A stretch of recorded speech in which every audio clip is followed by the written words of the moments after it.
시청자 여러분 안녕하세요. 프로기사 김만솔 7단입니다. 여러분들 바둑 늘기 참 힘드시다는 말씀 많이 하십니다. 바둑을 너무 많이 둬도 혹은 정말 많이 두시는데 정작 바둑은 잘 안 늘어서 둘 때마다 진다는 분이 적지 않으십니다. 바둑을 치다 보니까 화가 많이 나죠.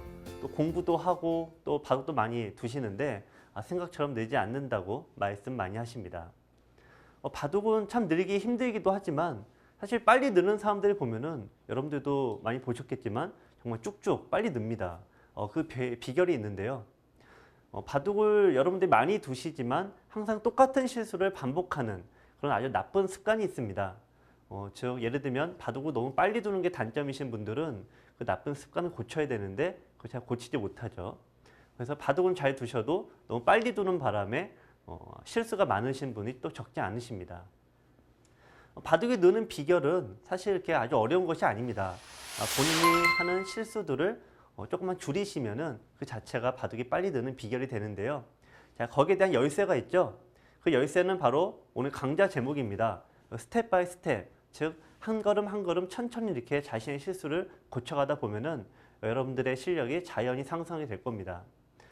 저희 스텝 바이 스텝 강좌는 여러분들 5급과 3급 사이에 이 기력분들이 계신 분들 대상으로 강좌를 하게 될 텐데요. 처음에 5급을 시작을 한 이유가 있습니다. 바둑을 처음 배우시고 바둑을 즐겁게 두시다 보면은 어느 순간 자연스럽게 5급이 되신 분들이 굉장히 많이 계십니다. 즉 5급까지는 특별히 공부를 하지 않더라도 여러분들이 쉽게 도달할 수 있는 기력대인데요. 하지만 5급 이상부터는 여러분들이 아무리 열심히 바둑을 둬도 쉽게 바둑이 늘지 않습니다.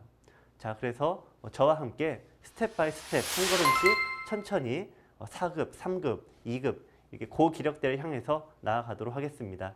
그럼 지금부터 강의를 시작하도록 하겠습니다.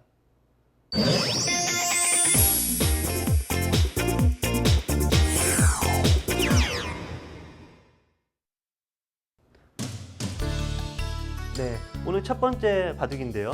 자, 여러분들 5급의 기량을 갖고 계신 분들을 위주로 처음에 판을 짜봤습니다. 몇 수 두어지지 않았지만 굉장히 중요한 그런 기준이 있으니까 처음부터 집중해서 잘 보시기 바랍니다. 자, 흑은 3연성을 펴고 백은 이 두 길을 차지한 모양인데요.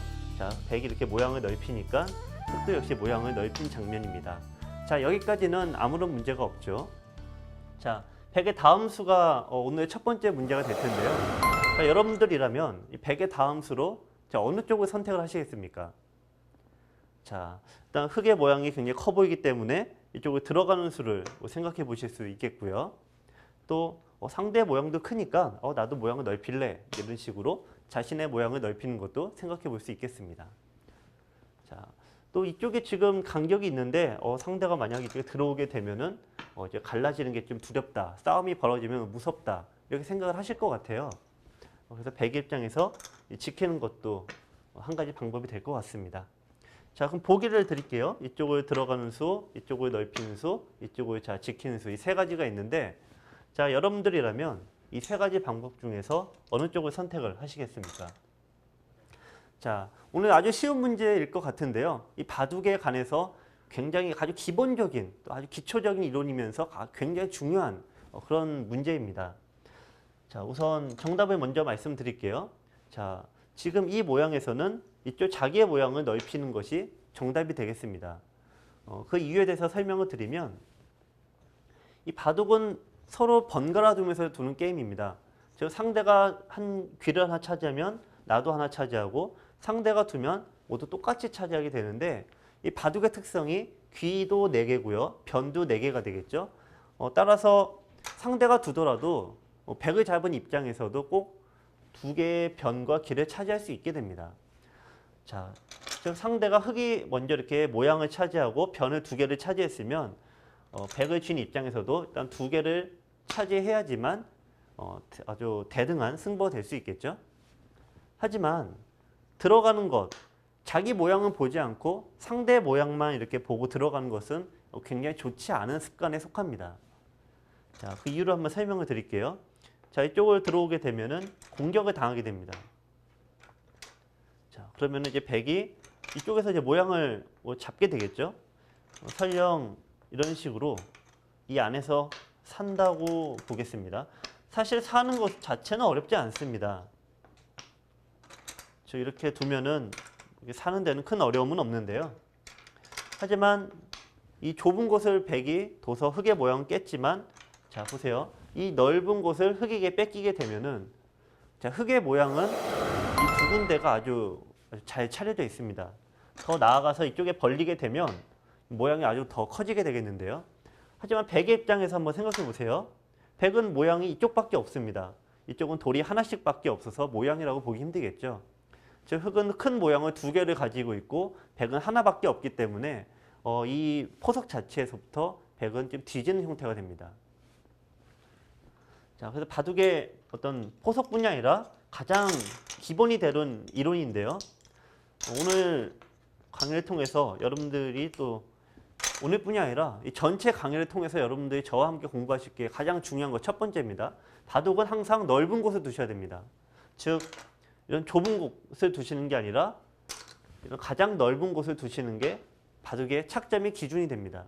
지금은 이제 포석에서 나오는데 포석에서뿐이 아니라 중반과 종반 이 모든 거에 대한 기준이 되니까 여러분들 가장 명심히 하셔야 됩니다. 즉 바둑에선 넓은 곳을 두는 게 착수의 기준이 된다는 점을 꼭 기억하시기 바랍니다. 네, 제가 이 아마추어 5급의 기량을 갖고 계신 분들의 바둑보에서 이 장면도를 따왔는데요. 자, 그 실전보에서는 이쪽을 지켰습니다. 역시 지킨 수, 상대 좁은 모양에 들어간 것도 잘못된 수고요. 지키는 것도 마찬가지입니다. 즉 좁은 모양을 두는 것은 자기의 모양이 점점 오히려 축소가 되기 때문에 오히려 포석에서 뒤지는 결과가 되고 있습니다. 자, 이제 상대가 좁은 곳을 둬서 흙에게는 큰 기회가 생겼는데요. 여러분들이라면 자, 이 장면에서 흙이 어떤 식으로 두시겠어요? 네, 일단 제가 설명을 드린 것처럼 나의 모양이 이렇게 착실하게 만들어져 있으면 상대의 모양을 일단 반으로 쪼개 놓으면, 즉 나의 모양은 굉장히 큰데 상대 모양이 이렇게 좁게 되겠죠. 따라 돌의 효율상 흙이 굉장히 유리한 포석이 됩니다. 따라서 상대가 좁게 두었다면 나는 넓게 두는 게 중요합니다. 자, 지금 상대가 이렇게 둬왔는데 실전에서는 이 흙을 잡으신 분도 역시 5급이고 어떤 특별한 교육을 받지 않으셨기 때문에 역시 좁은 곳에 들어왔습니다. 자, 그러니까 이게 맞고 실전의 경우는 이쪽을 두고 맞고 젖혀서, 네, 지금 흙은 아주 백이 늘었는데요. 이 부분만 놓고 보면 굉장히 잘 두고 계십니다. 일단 맞게 되면은 이 흙은 살아있는 모양에 속합니다. 참고 삼아 이 귀의 사활, 변의 사활, 중앙의 사활 굉장히 어려운 것들이 많은데요. 귀의 사활만 놓고 말씀드리면 지금 이 세 번을 기었기 때문에 이 모양이 대략 8칸 정도 확보가 되어 있겠죠. 귀의 사활은 8칸 정도면 거의 살아있다라고 보시면 됩니다. 근데 반면에 네, 이런 식으로 네, 6집밖에 되어 있지 않다라고 하면은 백이 두면은 잡히는 경우가 많고요. 흙이 두면 사는 경우가 많습니다. 물론 이 4칸이 되면은 자동으로 잡히는 경우가 거의 태반이고요. 따라서 지금 이 모양을 놓고 보면은 이 좁은 곳에서 흙이 이쪽으로 들어가고 막고 젖히고 늘고 이렇게 사는 것까지 진행이 됐다면 이 부분으로만 놓고 보면은 흙은 굉장히 성공을 거두었습니다. 하지만 좁은 곳에서 득을 보더라도 이 넓은 곳을 뺏기게 되면은 백의 모양이 훨씬 더 크겠죠. 좁은 곳에서 이렇게 살았지만 이 여기서 10집 정도 얻어도 즉 이 큰 모양을 주게 되면 백의 모양은 30집 이상의 가치를 갖게 됩니다. 따라서 좁은 곳이 좋지 않은 이유는 상대에게 넓은 모양을 주기 때문에 좋지 않습니다. 넓은 모양을 먼저 차분하게 다 차지한 다음에 그 다음에 좁은 곳을 차지하게 되면 이 백의 모양이 다 끊어지겠죠. 자, 이쪽에 만약 흙이 이렇게 흙돌이 놓은 다음에 백이 다른 곳을 두었다고 가정하고 그 다음에 흙이 이렇게 들어갔다고 보시면은 백은 집이 전혀 없고 이 세력조차 이 흙돌이 있기 때문에 만들 수가 없습니다.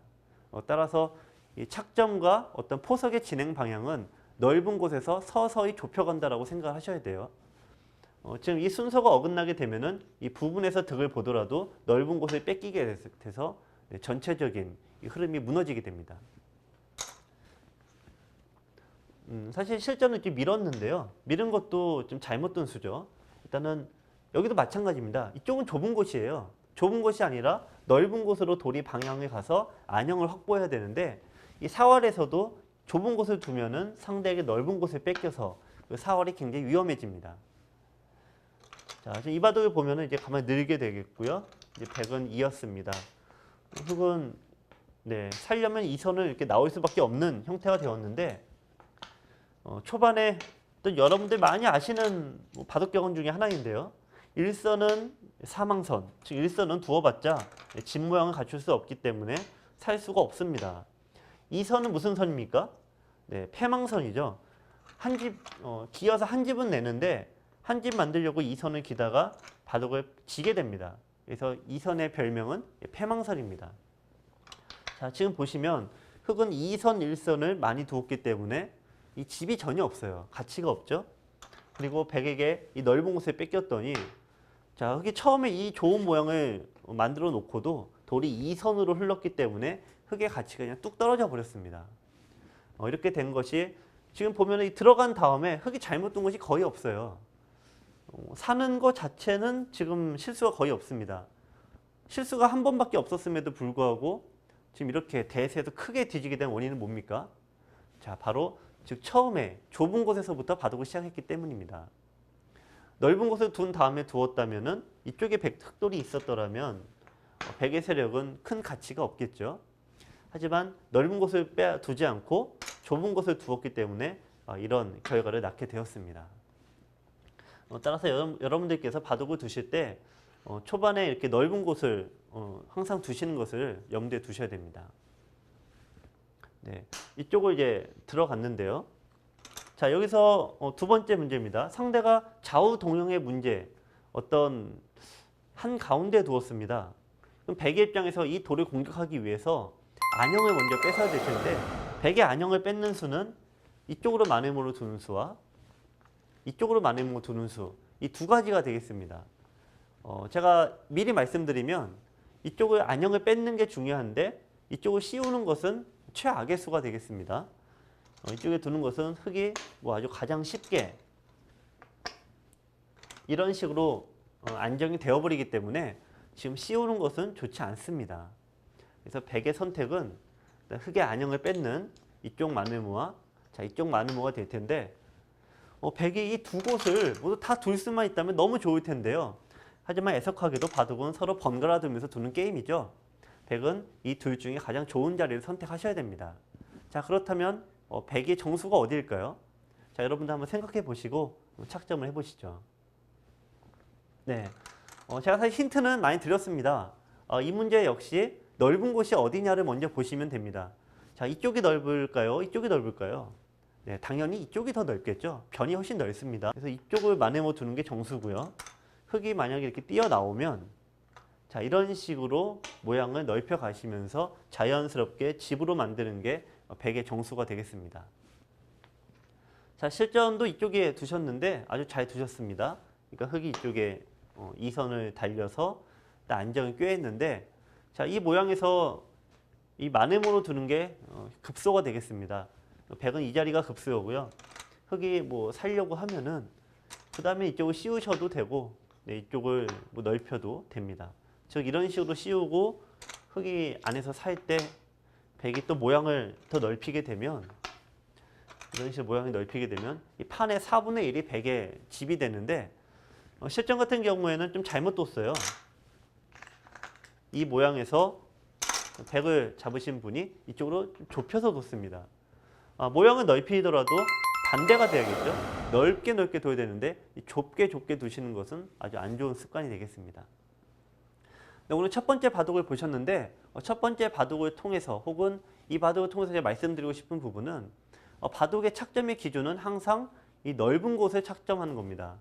바둑의 순서가 넓은 곳에서부터 서서히 좁혀가는 것이 프로 바둑이나 이 고수들의 바둑을 보면 아주 자연스러운 현상인데 여러분들께서는 이 반대로 하는 경향이 굉장히 많으십니다. 따라서 오늘 첫 번째 바둑을 통해서 이런 부분을 좀 공부하셨으면 좋겠습니다. 그럼 다음 바둑을 보도록 하겠습니다.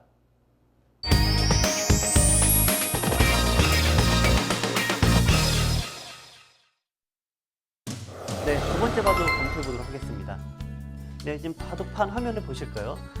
지금 보면은 이 상변 쪽에서 접전이 생겼습니다. 백이 약간의 실수를 좀 했기 때문에 이 상변 쪽에 흑의 모양이 상당히 좀 커 보이는 상황이죠. 하지만 백에게는 이쪽에 세력이 생겨 있고요. 이 흑돌이 아직은 약한 모양이 되겠습니다.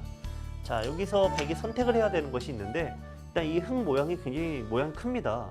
이 모양이 모두 집이 다 굳어진다면 백으로서도 상당히 좀 아픈데요. 이쪽으로 들어가서 흑 모양을 깨는 것이 첫 번째 방법이 되겠고요. 자, 두 번째는 이쪽을 이제 넓히는 것이 두 번째 방법이 되겠습니다. 자, 세 번째는 이쪽을 씌워서 공격을 하는 것이 세 번째 방법이 될 텐데요. 세 가지 다 사실 만만치가 않습니다. 이제 들어가서 두는 수는 어떤 단단한 보장이 좀 없죠. 만약 잡히게 되면은 약간의 맛도 모두 사라지기 때문에 흑의 백의 입장에서는 조금 신중하게 처리를 하셔야 되고요. 자, 이쪽을 모양을 넓히는 것은 상당히 기분은 좋은 자리인데요. 하지만 흑이 이쪽을 만약에 손을 뺄 수 있다라고 하면은 백의 입장에서 헛수가 될 수 있습니다. 따라서 여러분들이 만약 이 수를 선택을 하신다라고 하면은 흑이 만약에 손을 뺐을 때 이 흑돌을 어떻게 공격을 할 것이다라는 것을 꼭 생각하시고 두셔야 됩니다. 자, 세 번째는 이쪽 지키는 수인데요. 지키는 거는 굉장히 넓은 자리이니까 충분히 들 수 있겠죠. 자, 여러분들, 자, 이쪽에 씌우는 수, 지키는 수, 침입을 하는 수, 이 세 가지 중에서 한번 정답을 찾아보시죠. 네, 지금 정답부터 말씀드리면 이쪽을 씌우는 것이 정답이 되겠습니다. 이쪽을 씌워서 모양을 크게 만들어 놓고 상대가 지켜두면 그 다음에 이렇게 모양을 지켜서 집 모양으로 만드는 게 백의 정수가 되겠습니다. 많은 분들이 이쪽 그냥 굳히는 수를 선택하지 않을까 이렇게 제가 생각을 하는데요. 이 수는 물론 좋은 자리이긴 하지만 흑이 뛰어나가면 백의 모양이 그냥 좀 단순화됩니다. 지켜야 되는데, 자, 이제 반대로 공격을 가요. 자, 여기서 이렇게 받자니 뭔가 백돌은 똘똘 뭉쳐서 좋지 않고요. 그렇다고 또 손을 뭔가 빼자니 급소 한 방을 맞은 다음에 이 씨음의 공격을 당하면 오히려 백돌 전체가 미생으로 쫓기게 됩니다. 자, 따라서 지금 이 백의 입장에서는 다른 곳보다 이쪽을 씌워서 두는 게 가장 중요합니다. 자, 하지만 제가 아까 말씀드렸을 때 이쪽을 씌울 때 흑은 손을 뺄 수도 있으니까 이 공격에 대해서 생각을 하고 두셔야 된다 말씀을 드렸죠. 자, 손을 빼면은 자, 이 흑돌을 어떻게 공격을 해야 될까요? 네, 자, 날일자 사이가 있습니다. 그래서 이쪽을 붙여서 공격을 가면은 흑은 안형이 모두 사라집니다. 젖히면은 끊어서 한 점을 잡더라도 끊어지게 되니까 사는 수는 전혀 없겠죠. 치받아서 둘 수는 있지만 이런 식으로 둘 수는 있습니다. 하지만 만음으로 두면 겨우 사는데 이때 바로 잡으러 가면은 넘어가는 수가 있어서 백도 큰 소득이 없다고 볼 수 있겠죠. 자, 하지만 흑이 백에게 묘수가 있습니다. 자, 여기서 이쪽을 바로 두는 것이 아니라 이쪽을 끊어갑니다. 흑이 손따라 받으면 이제는 젖히는 수가 성립이 안 되겠죠. 그래서 이 붙이는 수로 인해서 이 흑의 대마가 모두 잡히게 됩니다. 자, 흑의 입장에서는 참 곤란해졌어요. 받자니 잡히고 이쪽을 지키자니 이쪽을 늘어서 이 두 점이 잡히게 됩니다. 이것은 역시 이 급소를 딱 당해 놓으니까 흑이 손을 뺀 게 역시 무리라고 볼 수 있겠죠. 흑의 입장에서는 반드시 지켜야 되는데 백이 이렇게 모양을 넓히면은 자, 무상 쪽의 흑의 모양이 굉장히 크지만 무상보다는 자, 이쪽에 있는 백의 모양이 훨씬 크다는 것을 여러분들이 알 수 있습니다. 하지만 실전부에서 우리 이 대국자 백을 잡으신 분은 상대 모양이 커 보였기 때문에 이쪽으로 들어가셨는데 들어간 수는 지금 공간이 너무 좁기 때문에 살기가 어렵습니다. 백이 이렇게 늘어서 두셨는데 이 수로 전체가 결국 잡히고 말았죠. 그리고 이쪽을 두신 것도 결국 안 좋은 수가 됐고요. 넓은 곳을 뺏겼기 때문에 초반 포석에 뒤지게 됐습니다. 네, 여러분들 오늘 공부 어떠셨습니까? 사실 아무 생각 없이 바둑을 처음에 두셨지만 막상 이 한 가지 기준만 알고 둬도 상당히 재밌다 이런 느낌 많이 받으셨을 것 같습니다. 오늘 공부하신 거 한 가지만 딱 기억하셔갖고 여러분들 바둑을 두실 때 한번 생각해 보세요. 오늘 이렇게 알고 두신 것과 앞으로 두시는 것들은 많이 다르실 겁니다. 그럼 또 공부 열심히 하시고요. 전 다음 시간에 또 뵙도록 하겠습니다. 안녕히 계세요.